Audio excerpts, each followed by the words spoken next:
All right, let's talk about Java. It's one of the most popular, most powerful programming languages out there. But instead of just throwing a bunch of technical jargon at you, we're going to approach this a little differently. We're going to solve a puzzle. You know, you ever wonder about that? How does a spark of an idea turn into something you can actually use? An app that runs on your computer or your phone? It kind of seems like magic, doesn't it? Well, what if I told you it's not magic at all? It's actually a lot like building a house. And that's exactly the analogy we're going to use. Thinking about programming like you're a builder constructing a house from the ground up. It's honestly the perfect way to see how all these different, complicated-sounding pieces actually fit together to create something real, something solid. So first things first, before you can hammer a single nail, you need a place to work, right? You need to set up your workshop. In the world of programming, that means getting your environment ready. This is where it all begins. Now, you're going to hear these three acronyms all the time: JDK, JRE, and JVM. It can be a little confusing, but here's how to think about it. The JDK is your entire toolkit, saws, drills, the whole shebang. You use those tools to write your code. The JRE is just the essential utilities you need to actually run the program. And all of it sits on top of your foundation, the JVM. So, let's talk about that foundation. The JVM is basically the plot of land you're building on. It's the engine that makes everything go. And remember that code you wrote? It gets turned into something called bytecode. Think of that like universal Lego bricks. The JVM is the thing that knows how to snap those bricks together no matter what kind of land it's on. Windows, Mac, Linux, you name it. That's the secret sauce. That's what makes Java so incredibly versatile. Okay, our workshop is set up on a solid plot of land. What's next? Well, you can't build a house out of thin air. You need raw materials. These are the absolute basics, the nuts and bolts of any program you're ever going to write. And the very first thing you have to understand is the syntax. Think of it like the language of your construction manual. You can't just randomly stack wood and nails and hope a house appears. You have to follow the rules, the grammar, so that your instructions actually make sense. That's syntax. So you've got your materials, your sand, your nails, your paint. Where do you put all this stuff? You can't just leave it in a giant pile. You put them in containers, right? In programming, we call those containers variables. It's just a named box where you can store a piece of data.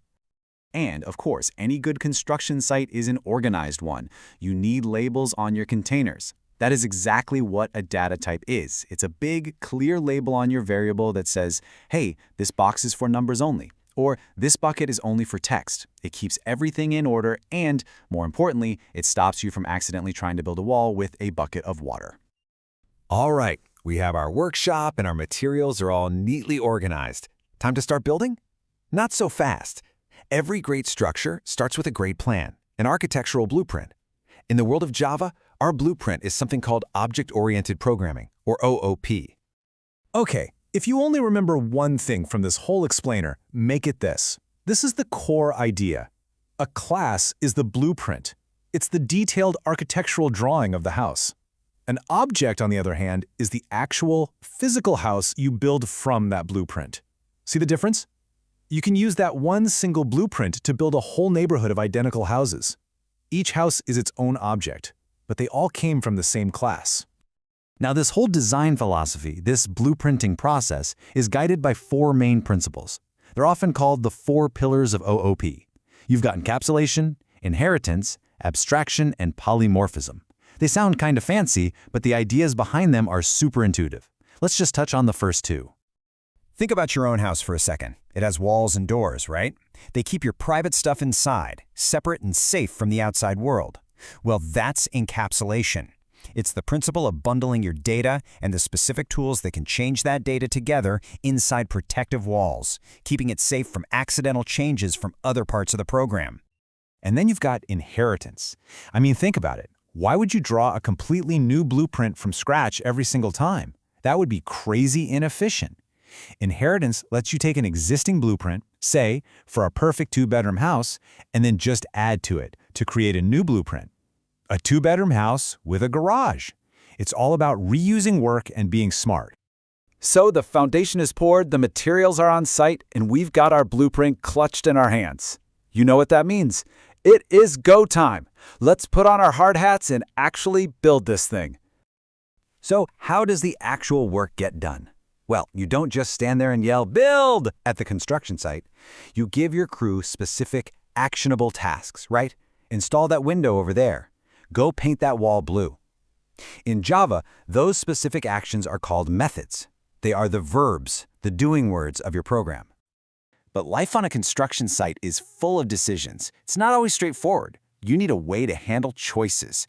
That's where an if statement comes in. It's as simple as it sounds. You tell your crew, if it starts raining, then stop working outside and start working inside. It gives your program the power to react and make decisions on the fly. And what about those jobs that are just really repetitive, like building a long brick wall? You don't want to have to write out the instruction, lay one brick 1,000 times. That would be a nightmare. So you use a loop.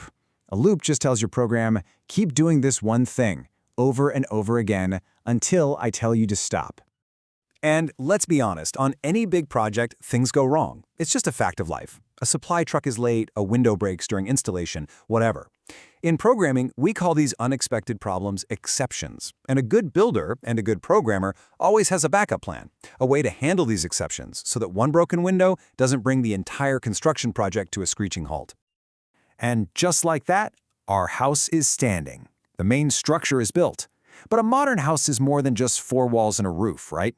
To get it really finished, to make it efficient and powerful, we need to bring in some serious power tools. And Java has some amazing ones built right in. So, even after the house is built, you've still got tons of little things to manage, right?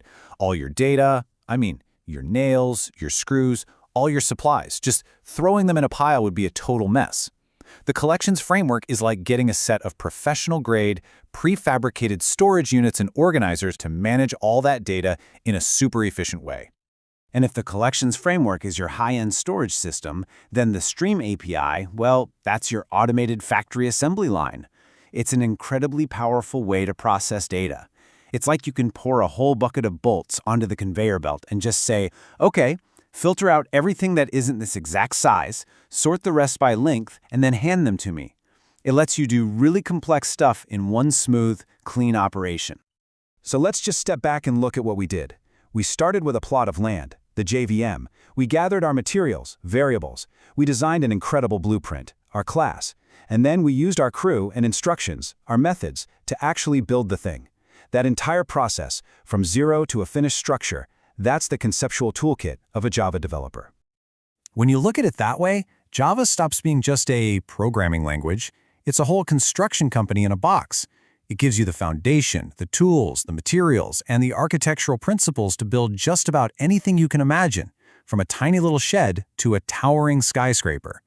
So now that you've seen the toolkit, the only question left is, what are you going to build first?